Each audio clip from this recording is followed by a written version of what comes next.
Originally published under the title Up the Creek, this is Kevin's quintessential canoe tripping guidebook, representing Ontario the most generally. There are 16 trips in a wide variety of environments and difficulties, durations, and skill sets. Each entry includes useful driving directions and helpful advice about the realities of shuttling and parking cars. The trip descriptions are very well researched, with historical anecdotes punctuating the landscape of forest types and geological formations as he describes portage and paddling logistics. Kevin is cautious in general and often portages unnecessarily, but this is understandably realistic advice. Nobody wants to be responsible for some newbie's death. So this is a good book. It is entertaining, useful, and informative, the stories are insightful, and the trips are interesting.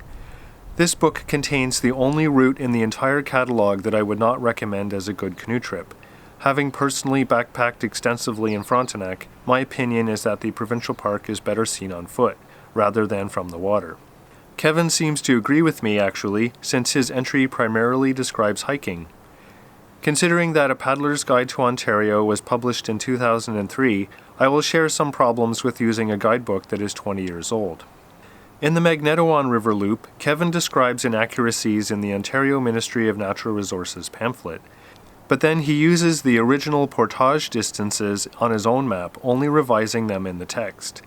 The description in the top 60 canoe routes of Ontario is identical. Early maps of the 5-mile rapid section of the French River disagree with each other.